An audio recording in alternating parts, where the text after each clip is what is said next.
grand plaisir de recevoir quelqu'un qui m'est très cher, qui s'appelle Dany Michael Tifo. Donc, Dany va venir nous raconter son parcours d'entrepreneur et c'est parti. Bonjour Dany, comment vas-tu? Salut Lucie, ça va super bien et toi? Ah, moi, ça va tellement bien. Dis-moi, Dany, par curiosité, comment c'est arrivé dans ta vie, l'entrepreneuriat? Est-ce que tes parents étaient entrepreneurs? Oh mon Dieu, écoute, c'est une grande question. C'est une grande question parce que, effectivement, je sais pas si c'est-tu de mon côté? Oui? Attends, on va Non, refaire ça si tu me permets, il n'y a pas de Lucie, problème. parce que moi je pensais que mon téléphone il était pas fermé. Ça m'énerve. On repart ça. Donc, mais sinon, c'est pas grave. Moi, je suis pas, Non? non, c'est pas Ah, très grave. ok, d'accord. Bon, ben écoute. Non, mais Alors, on va quand même recommencer parce qu'il faut que je coupe, là. Fait que, tu sais, là, j'ai comme pas le choix de couper, là, mais généralement, le reste, c'est vrai. C'est bon? Donc, bonjour Dany, comment vas-tu? ça va super bien et toi? Ah, moi, ça va tellement bien. Dis-moi, Dany, par curiosité, comment c'est arrivé, dans ta vie, le fait d'être entrepreneur? Est-ce que tes parents étaient entrepreneurs? C'est une grande question. Écoute, déjà, il faut comprendre que moi, je viens d'une famille moyenne. Donc, Mmh. mon père, c'était quelqu'un qui travaillait dans la construction OK. et ma mère, c'était une femme de tête. C'était une femme qui aimait le contrôle, qui aimait les affaires. Tu sais, c'est une femme qui calculait tout, qui était très proche de ses sous, soit dit en passant. Mmh. Et mon père, lui, se laissait gérer le portefeuille par ma mère parce qu'il avait pas envie de s'occuper de ça. Alors pour moi, ma mère était un énorme modèle financier, mais en même temps, elle me faisait peur avec ses finances. Je trouvais ça trop, trop intense. J'avais Mmh. toujours la crainte de ne pas être assez pour Mmh. elle. Alors moi et les finances et les mathématiques à une époque, c'était le rejet total. Je voulais rien savoir, c'était Mmh. too much. Mmh. Et puis ça a été longtemps comme ça dans ma vie. Et un jour, ma mère est devenue une des premières vendeuses dans une entreprise de vente relationnelle qui s'appelait à l'époque RIC. C'était des vêtements. Et écoute, elle vendait des tissus de vêtements, là. Elle vendait pour à peu près 100 000 $ par année en Wow! vêtements. Elle avait plusieurs vendeuses, en dessous d'elle et elle faisait un salaire hallucinant à ce moment-là. Mais c'était une femme qui comprenait l'essence de l'entreprise et elle a fait ça pendant plusieurs années et je la regardais aller et à chaque année, elle devenait la première vendeuse Mmh. au Québec. Et donc, on voyageait, on avait vraiment une belle vie, et c'était à chaque fois très, très impressionnant. Mais je voyais la femme qui travaillait en arrière de ça. C'est quoi ça veut dire être entrepreneur? C'est quoi ça veut dire faire beaucoup Mmh. d'argent? C'est quoi ça veut dire avoir son entreprise malgré que ce n'était pas son entreprise en bout de ligne? Mmh. Et à quel point elle devait gérer les filles qui travaillaient avec elle ainsi que les hommes, la mode qui allait avec ça, comment qu'on doit développer son propre guide, comment on doit développer son propre catalogue, parce que l'entreprise faisait un catalogue, mais ma mère faisait un catalogue plus humain pour les femmes, pour être encore Mmh. plus proche des femmes. Elle amenait mon père qui, lui, travaillait sur l'asphalte et se levait à 4 heures du matin, arrivait parfois à 8 heures le soir. Ils allaient faire une démonstration de vêtements chez les gens. Mon Mmh. père allait dans la démonstration et il paradait pour ma mère. Donc, tu J'imagine, imagines, le mais tu gars de imagines construction, ouais, ouais. alors mon père, il était épuisé, mais par amour pour ma mère, puis par amour pour son entreprise, et bien, il prenait action et Mmh. il allait avec elle travailler et moi, je voyais ça de mon jeune âge, de mon adolescence et je me disais: «Aïe, aïe, OK, c'est ça travailler, hein? C'est comme ça que ça arrive» et puis, moi, mon rêve à cette époque-là, c'était d'être comédien. Ah, Moi, je OK. moi, je je ne voulais que ça, être comédien dans la vie. Juste avant, je voulais être journaliste de guerre. Donc, tu sais, moi, c'était quelque chose qui m'intéressait énormément dans la vie, ça. Et je Mmh. regardais mes parents, et je me disais: «Je pourrais jamais être entrepreneur, ça n'a pas de sens. C'est Mmh. beaucoup trop d'investissement personnel». Tu sais, pour la famille, c'était difficile, là. Moi, je vivais avec des gardiennes, je vivais pas Mmh. avec ma mère. Mais quand ma Mmh. mère, elle arrivait, elle était chez nous la semaine, les commandes arrivaient, écoute, là, des commandes de vêtements. J'ai vu tellement de linge chez nous ici, ça n'avait pas de sens. C'était des montagnes de vêtements constants. Ça avait des factures, des téléphones. Parce qu'il faut comprendre qu'à l'époque, on n'avait pas de cellulaire comme aujourd'hui, hein. C'était Mmh. le téléphone avec le long fil et ça sonnait à toute heure du jour. Et tu te rappelleras de notre époque, moi j'ai 42 ans, de notre époque, quand on était adolescent, on aimait ça parler avec nos petites blondes, là, puis nos petits chums. Mmh. Et là, ben, évidemment, moi, les clientes appelaient à ma mère, puis j'étais tant choqué. J'avais jamais le temps de pouvoir parler avec mes amis, avec mes relations, parce que les clients appelaient, mais ça appelait à toute heure du jour. Je Mmh. vais toujours me rappeler de ma mère qui disait: «Je peux pas croire que le monde m'appelle encore à l'heure du souper». Puis je disais: «Ben oui, mais maman, c'est ça ta job, tu sais? C'est triste, mais c'est ça. Fait qu'il va falloir va falloir que tu t'y fasses». Écoute, ça a été comme ça pendant 10 ans, jusqu'au Ah! jour où elle est devenue famille d'accueil pour la trisomie. Oh!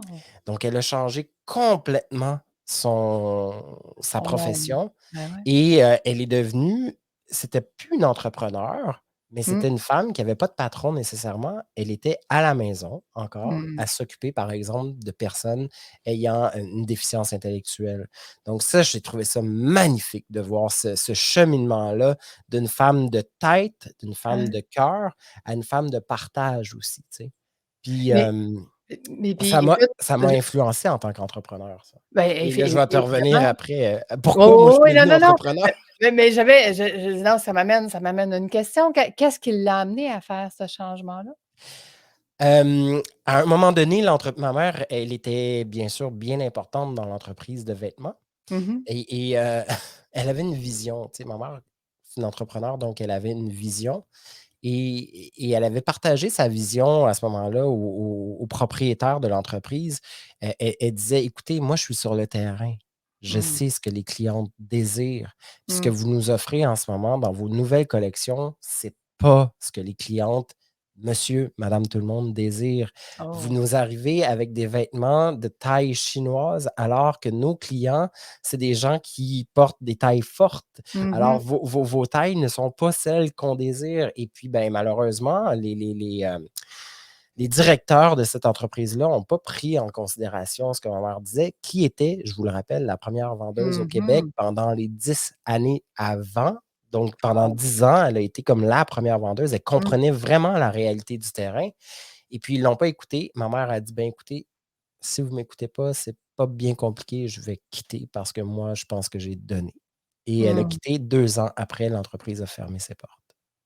C'est clair, c'est clair. C'est Wow! triste, Non, mais c'est donc triste aussi, ouais, c'est mais triste mais et ça l'amène mais ça l'amène justement à la direction d'une entreprise est tellement importante d'être proche de ses employés puis de ses membres, parce que dans ce cas-là, ici, c'était pas des employés, c'était plutôt tu sais, quand c'est des M&M, c'est plutôt des membres, mais il exact, faut être proche de ça. Mais intéressant quand absolument. même qu'elle ait décidé de faire ce pas-là. Ben, Donc toi, tu as donc vu ça. quand Mmh. elle a arrêté, pardonne-moi, quand elle a arrêté, elle a dû, elle, se dire, ben, faire un bilan de qu'est-ce qui Mmh. venait de se passer aussi, Ouais, parce que c'était un deuil aussi professionnel qu'elle faisait à ce absolument, moment-là. absolument. Et elle a fait des recherches et son bilan l'a amené à se poser des vraies questions et se dire, ben moi, en tant qu'entrepreneur ou en tant qu'employé, qu'est-ce que je désire pour vrai Mmh mh. maintenant? Et c'est là qu'elle a choisi d'aller vers le partage humain et de se concentrer à des personnes qui avaient des besoins particuliers finalement. Wow, quand même. Fait que toi, qui as vu ce changement-là, puis qui as vu justement la nouvelle réalité là, de ta mère, ça a fait quoi pour toi au niveau de justement Et là, d'entrepreneur, c'est ça? ça a fait un méchant écoute, ça a été un signalement, pas un signalement, comment je pourrais dire ça? Ça a été un revers positif. Très, très OK. positif parce que là, moi, j'ai vu ma mère qui se dirigeait du côté humain. Bon, moi, je vous ai dit, je voulais être journaliste de guerre.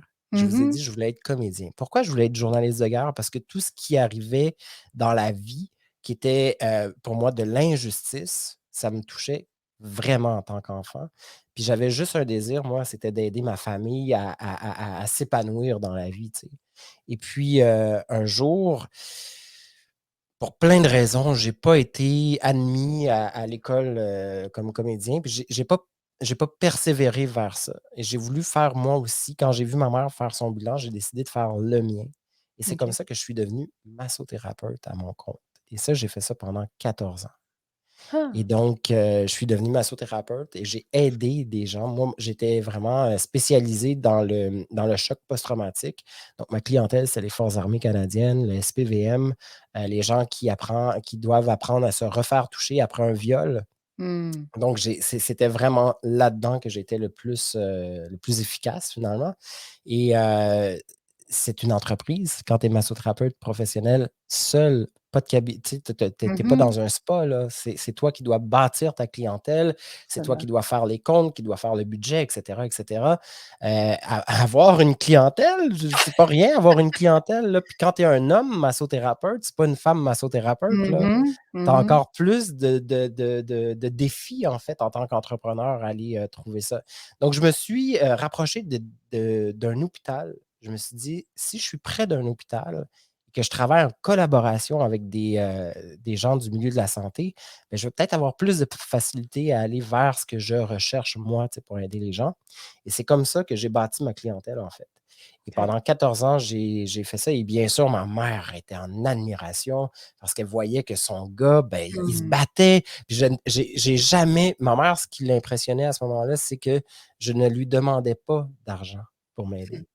OK. Quand j'avais un problème ou quand j'avais un défi ou un échec, elle était là pour me conseiller, mais jamais j'ai dit: «Ben, j'aimerais ça que tu me donnes l'argent pour m'aider davantage». Mmh. Je trouvais la solution. Elle m'amenait Ouais, à trouver les pistes de solutions pour que je puisse m'outiller davantage et ça a fait le gars que je suis devenu, tu sais? ben oui. Et un jour, elle a décidé ben, j'ai eu un accident d'automobile et j'ai malheureusement pu Heu, j'ai dû arrêter, en fait, tout simplement de pratiquer la massothérapie. Ça a été un choc parce que là, je me disais: «Waouh, qu'est-ce que je vais faire maintenant? Où Mmh. est-ce que je m'en vais?» Puis j'ai été blessé, j'étais blessé physiquement. Mmh. Je ne savais vraiment plus quoi faire à ce moment-là. Donc, j'étais un peu dans un impasse, tu sais. Et puis, ma mère, elle était dans un âge où elle désirait prendre sa retraite et Mmh. j'ai dit: «Oh!» Quelle belle opportunité. Tu vois, moi, je pense que je désirais reprendre ta famille d'accueil Ah, wow! Puis elle a et pris ça comment? ma mère a capoté parce qu'elle était bien stressée, elle, de laisser aller Ouais. les pensionnaires. Ça faisait déjà 20 ans qu'elle les avait, donc Oh! vivre avec 20 ans, avec les mêmes pensionnaires, tu désires pas les voir quitter du Ben jour non, au lendemain dans une autre maison avec des inconnus. Ça devient un peu ta famille, en fait, tu vois? absolument. Et donc, ben, moi aussi, en bout de ligne, tu sais, c'était un peu de ma famille. Je trouvais ça triste de les voir quitter. J'ai Mmh. dit: «Tu sais quoi? On va faire toutes les démarches et je vais reprendre ta famille» et les démarches, ça a pris 4 ans. Oh! Quand C'est long même! quand même, là. C'est long. Donc ça a été 4 ans de démarches et j'ai été accepté, j'ai été approuvé. Je suis devenu famille d'accueil aussi à mon tour. Aujourd'hui, ça fait 4 ans que je fais ce super métier-là. Wow! Mais Mmh. après 4 ans à la maison, en temps de pandémie aussi, Mmh mh. j'ai eu le réel désir de revenir aux sources, de refaire un bilan. Mmh. Et donc, mon métier, je vais le garder à vie parce que j'adore ce que je fais en ce moment. Mais j'ai eu le réel désir de revenir aux sources. Ça veut dire quoi? De vouloir aider davantage les gens alentour de moi dans la vraie vie aussi.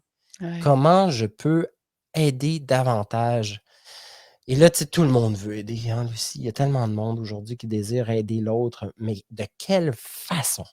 Ouais, c'est ça. Quelles sont nos forces? De quelle façon on peut aider les Exact, gens? Ouais. exactement. Et c'est comme ça que je suis devenu, ben, en fait, que j'ai été reconnu comme étant le gars des tabous, Mmh puis mh. qui a fait que j'ai décidé d'accompagner, en fait, les individus au travers de leurs histoires et au travers de leurs tabous, afin qu'ils retrouvent leur propre potentiel, tout leur potentiel dans toutes les sphères de leur vie. Et ça, ben, c'est quelque chose que je définis encore, mais qui Mmh. prend tranquillement son espace. Et moi, je me redéfinis aussi en tant qu'entrepreneur parce que c'est de la nouveauté. et Ben ça oui. se fait au niveau virtuel. Donc, il y a toute une sphère nouvelle qui s'en vient à moi, mais je me rends compte que je suis réellement un entrepreneur de cœur, mais je suis aussi un entrepreneur qui prend son temps, qui a pas d'obligation financière aussi reliée à ça, parce que Non, j'ai c'est un ça. métier que j'aime, Mmh. donc je peux prendre le temps de bien me développer aussi. Puis ça m'amène à la question, moi, je vois un lien direct entre le fait d'aider tes pensionnaires que tu as et toute la psychologie que tu as besoin en arrière. Puis je sais que vous avez besoin d'énormément de formation et de plein de choses là, pour pouvoir, être une bonne famille d'accueil parce qu'ils ont des besoins très spécifiques et l'aide que tu fais, justement avec les personnes. Avant, tu le faisais au niveau de la massothérapie, mais il devait avoir aussi une portion vraiment psychologique à travers tout ça parce que tu aidais des gens qui étaient justement qui avaient été agressés, là. Donc, le li c'est quoi le lien que tu fais avec ces 3 sphères-là que tu as vécues? Écoute, le lien il est clairement au niveau de la psychologie, clairement, là, tu viens de le dire, de la Mmh. thérapie, en fait. Mais tu sais, Ouais. ça le dit, hein, massothérapeute. Les gens pensent souvent que quand on va se faire traiter en massothérapie, ce n'est que physique. Ben, c'est faux, tu sais. Quand on est, en formation, comme, massothérapeute, on apprend tout ce qui est la sexologie, donc la sexologie dans tout ce que c'est, là, tu sais. On a vraiment Mmh. des sexologues qui viennent nous former. On a des cours de communication, des cours de relations d'aide aussi. Comment Mmh. qu'on doit approcher la clientèle? On a un code de déontologie très Mmh. sérieux qui est aussi Mmh. adopté. Donc, c'est quoi les droits, du client, mais c'est quoi aussi mon droit en tant qu'individu? C'est quoi la relation de pouvoir que j'ai entre moi et mon client ou ma cliente? Mmh. Et qu'est-ce que je dois respecter? Qu'est-ce que je ne dois pas respecter? Et tu sais, au-delà du psychologue ou du médecin, ben, on a des gens qui vont venir en toute vulnérabilité, s'étendre sur une table et ils vont avoir un contact physique Ouais. avec nous, avec un autre humain qui est censé lui remettre ou lui redonner de l'énergie. Comment je me protège dans mon énergie aussi au travers de ça? Mmh. Parce qu'on va se le dire, là, on peut parler d'énergie ou de spiritualité pour plusieurs, mais sans rentrer dans ça. Mmh. Quand je touche quelqu'un ou quand vous vous faites toucher par quelqu'un, il y a vraiment une énergie qui passe, peu importe. Il y a une Oui, chimie, il y a quelque tout chose, à il y a fait. une synergie. Donc, nécessairement, lorsque je vais toucher quelqu'un, mais si la personne n'a pas le désir réel de se faire toucher, ou si elle en prend trop de cette énergie-là, ben, Mmh. faut qu'on se protège. Il faut l'exprimer, il faut nommer, il faut clarifier. Il y a des effets miroirs, il y a des émotions, il y a plein de choses qui viennent rentrer en ligne de compte. Donc, nécessairement, ça a un gros impact sur nos vies, mais sur la personne aussi.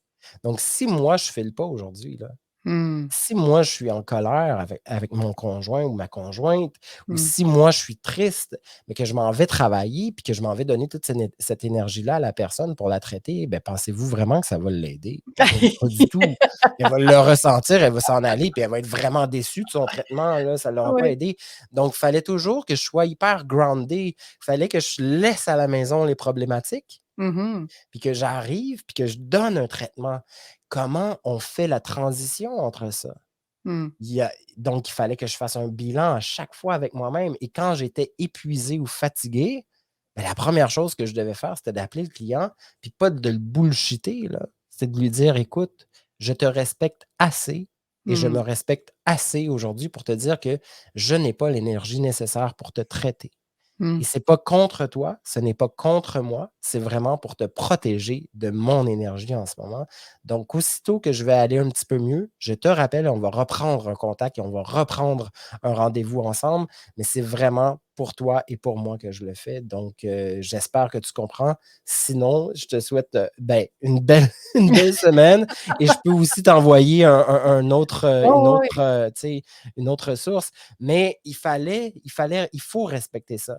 Et évidemment, quand je suis arrivé comme, famille d'accueil, bien évidemment, il y a des mises en situation avec les éducateurs, les intervenants et cetera qu'on nous demande de faire avant de nous amener Mmh mh. des pensionnaires à la maison qu'on dit malheureusement, moi c'est le mot que je déteste là, des usagers.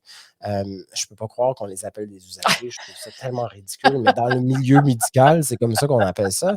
Moi, j'aime mieux les appeler mes pensionnaires là, honnêtement. Ben oui, tout à C'est fait. plus humain, hein? Mmh mh. Et donc, ben, c'est sûr que quand j'avais des mises en situation en massothérapie, puis que je ramenais ça dans les mises en situation relationnelles au niveau de la maison, au niveau de mon couple, parce que mon couple est Mmh. aussi impacté là-dedans, là. Comment Absolument. vous allez réagir s'il y a telle situation? Ben, il fallait que ce soit le plus simple possible et le plus intègre aussi possible. Donc, pour moi, ça a fait un cheminement très, très sensé, tout ça. Et aujourd'hui, quand je m'en viens accompagner des gens, Mmh. ben, je peux te dire que tout ce travail-là d'en arrière, toute cette histoire qui me Ben oui. rejoint, ben, fait en sorte que ça aide les gens que je côtoie. Mais est-ce que ça aide tout le monde? Mais nécessairement, mon histoire va peut-être pas connecter avec certaines personnes. Ben, on peut pas. L'important, c'est que l'histoire de la personne connecte avec elle-même, tu Oui, vois? tout à fait. Non, mais il reste aussi, tu sais, le fait que les gens, on peut pas, plaire à tout le monde, tu sais. Fait qu'il y a des gens qui sont prêts à travailler sur eux. Tu sais, j'ai des entrepreneurs qui sont prêts à se sortir du quotidien de leur entreprise, puis il y en a d'autres que non. Tu sais, il y en a d'autres que s'ils travaillent pas 12 heures par jour dans leur entreprise, là, ils vivent plus, là. Je veux dire, ils ont tu sais, c'est ça leur vie, puis ils veulent pas changer ça, fait que c'est correct, tu sais. Mais c'est comme tu disais, le respect de soi, mais le respect aussi de l'autre qui est en avant de soi. Fait qu'on peut pas aider tout le monde. Mmh. On peut pas aider tout le monde, puis c'est pas mon objectif d'aider tout le monde, je vais t'avouer. Puis je pense que les gens, c'est pas tout le monde qui ont le désir de vouloir se faire aider non plus. C'est ça. Donc ça, Mmh. c'est très correct, puis je respecte complètement ça. Cependant, il y a beaucoup de gens qui ont le désir de vouloir se faire aider Absolument. ou au moins avoir des outils pour Mmh. pouvoir se développer parfois différemment. Et ça, c'est une phrase que j'utilise beaucoup, tu sais, se développer différemment. Il y a C'est des ça. possibilités là-dedans, tu sais. Mmh. Tout à fait. Et aujourd'hui, donc, tu maries le fait que tu as, tes pensionnaires avec toi et ton nouveau travail d'aide, là, au niveau des gens. À qui ça s'adresse particulièrement, cet accompagnement-là que tu fais? Je me suis rendu compte que ça s'adresse, pour l'instant, en tout cas, la clientèle qui semble touchée par ça varie entre 40 et 60 ans. Je te dirais là, Mmh. que c'est vraiment le range des gens. Ça ne veut pas dire que je ne peux pas aider des gens plus Non, jeunes, non, non, bien non. au contraire, là, ou plus vieux, du tout. Mais je me rends compte que c'est vraiment dans cette catégorie d'âge-là. Beaucoup de femmes aussi, plusieurs hommes de plus en plus aussi, ça m'approche ou vont me poser des questions en privé. J'ai l'impression que l'homme a Mmh. encore ce souci d'ego parfois qui est très présent, alors que chez la femme a un réel désir de vouloir se faire, pas se faire aider, mais d'évoluer, Oui. d'aller dans un autre, à un autre niveau en fait. Mmh. Et ou se questionner, être questionné. Je pense que la femme est prête et mature pour ça. L'homme est de plus en plus mature, mais encore là, tu sais, moi, je te dirais que les hommes en bas de 40 ans sont déjà là-dedans. Eux autres, ils triplent. Ah Let's go. oui, Ils oui. aiment, Oh ils aiment avoir des questions, puis ils sont dans la psychologie. Alors que le 40, 50, 50, 60 est encore très, très restreint oui. Mmh. euh, à ça.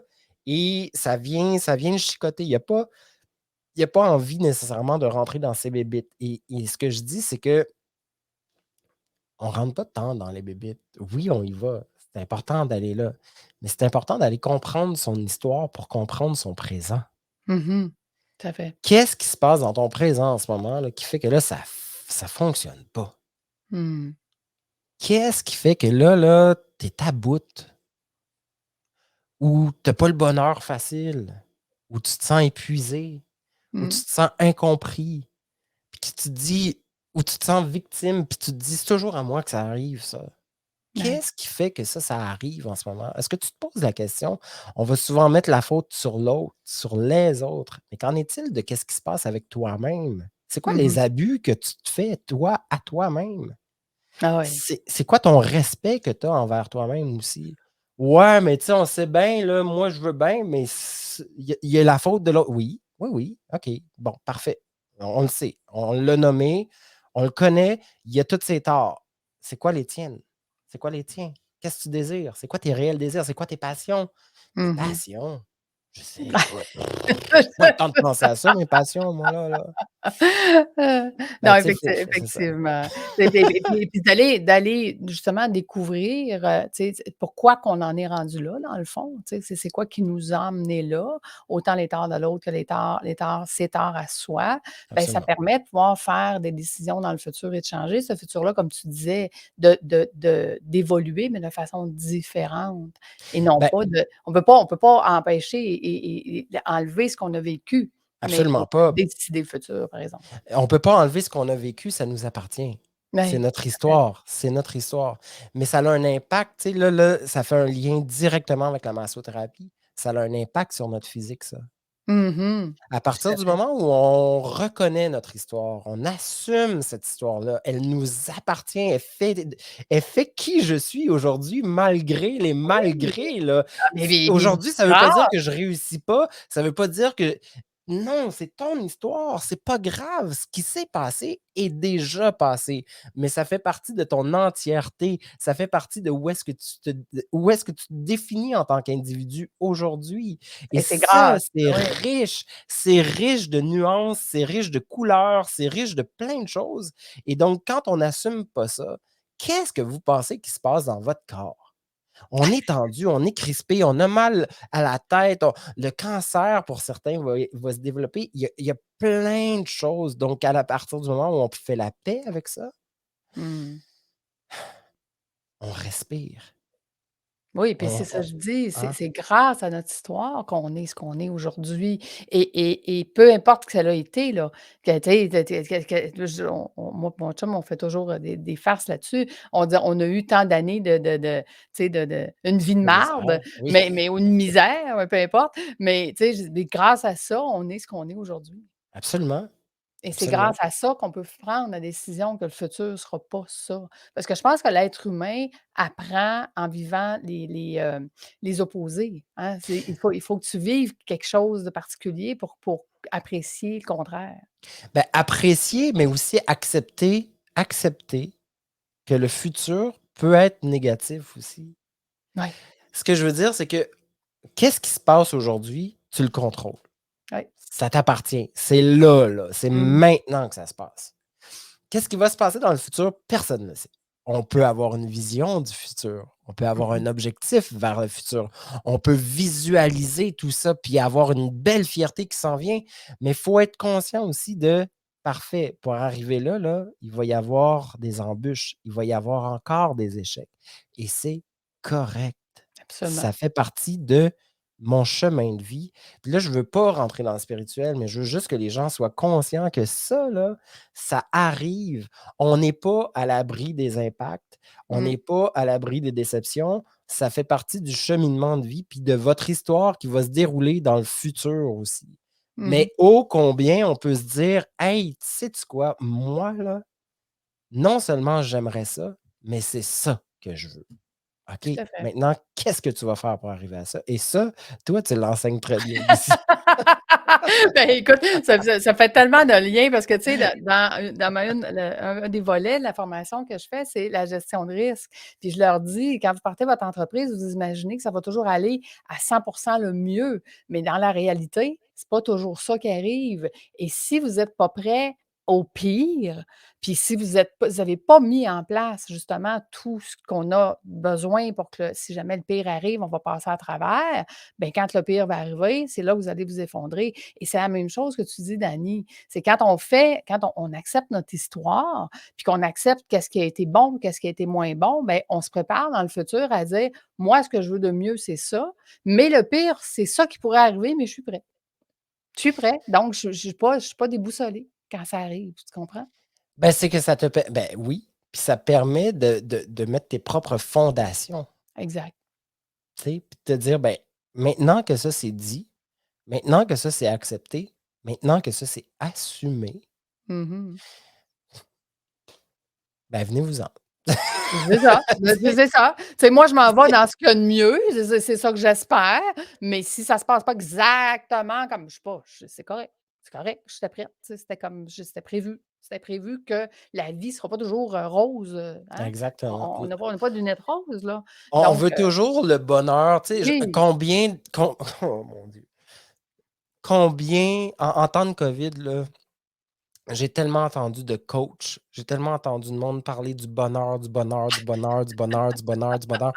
Vous avez le droit de pas être dans le bonheur aussi, tu sais, ça fait aussi. partie de la vie. On est tous à la recherche du bonheur, mais Ouais. pour arriver au bonheur, il faut avoir vécu un échec, C'est ça, c'est ça. hein? Ça Il prend faut l'opposé. avoir vécu une embûche qui va nous permettre de vivre quelque chose de exceptionnel, de d'heureux, de fabuleux. Puis ça va être une épiphanie à un moment donné, puis ça va être vraiment fantastique. Pourquoi? Parce que tu vas avoir vu tout le chemin encouru pour arriver à cette épiphanie-là qui fait quand on fait l'amour, là, je suis le gars de tabou.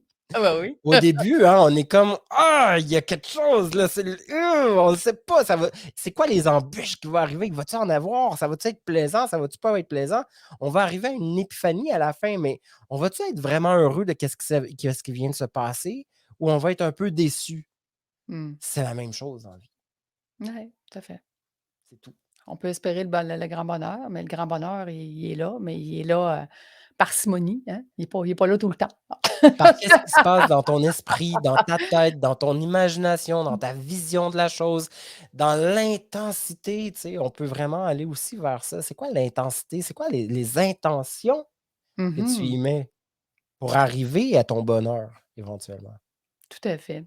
Écoute, Dani, je trouve ça, tellement intéressant, puis tu le sais, de j'adore ce que tu fais et l'homme que tu es, puis je dis tout le temps, on n'a pas le droit de de de garder toute cette aide-là ou tu sais, les connaissances qu'on a, on n'a pas le droit de les garder pour nous. Faut aider le plus de gens possible parce qu'ils en ont besoin. Je pense que les gens ont besoin d'arrêter justement, comme tu dis, de se faire dire à tous les 3 secondes: «Ben oui, soyez heureux, souriez, regardez-vous dans le miroir et soyez heureux».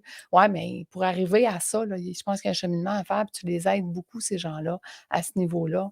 Fait que comment on fait pour te trouver? Ben, écoute, déjà, qu'est-ce que tu viens de nommer, c'est super important, Lucie. Tu sais, moi, j'ai envie de vous dire que, vous pouvez me retrouver sur mon profil Facebook, c'est le plus simple. Mon site web, dannymichaeltifo.com, c'est aussi simple que ça aussi. Et vous avez mon podcast, Au-delà de moi, qu'en est-il des tabous? Vous allez m'entendre me raconter sur Mmh. ma vie, sur ma vulnérabilité, sur mon histoire. C'est quoi mon histoire à moi? Et vous allez peut-être y adhérer ou peut-être pas, mais si moi, j'aide les gens à parler de leurs histoires et à les Mmh. accompagner, il me semble très opportun et très important de me raconter aussi dans mon histoire et de l'assumer publiquement, cette histoire-là. Et c'est ce qui fait que je pense que je peux dire que j'aide davantage aussi certaines personnes qui vivent des choses en secret, mais qui osent pas nommer les choses parce que, ben, par peur, par crainte, par plein de choses. Ah, puis par le jugement des autres, par le tu sais, Préjugés, et les cetera. préjugés, c'est comme tu disais juste tantôt, là, les hommes qui ont de la difficulté encore à dire: «Hey, moi, je vais me faire accompagner juste pour regarder la vie autrement». Tu sais, il y a tellement de tabous. Il y a tellement de tabous. Puis en parlant de tabous, à tous les vendredis sur ma chaîne YouTube, Les Passionnés, avec Danny Michael Tifo, on parle avec Lee Faubert là, de tabous. D'ailleurs, on va te recevoir très Mmh. prochainement, Lucie. Ça va nous faire plaisir de Oui. t'avoir. Ah, écoute, c'est un grand bonheur, puis sachez que Dany avec 2 N. C'est moi Merci, qui Danny Y. Voilà. oui, c'est ça. Parce qu'il y a plusieurs façons de l'écrire, des fois, ça peut être, un peu plus compliqué. Donc, écoute, un grand merci, Dany. Merci à toi. J'invite les gens à communiquer avec toi. Je sais que juste avec une rencontre, vous allez voir que, Dany peut vous apporter beaucoup et peut vous faire cheminer, vraiment, grandement, grandement. Pour Merci beaucoup, Lucie. C'est très apprécié. grand plaisir. Écoutez, merci. Merci à vous, auditeurs, d'être là, de nous avoir, suivis, de nous avoir écoutés et nous, on se donne rendez-vous la semaine prochaine. Merci tout le monde. Bye. Au revoir.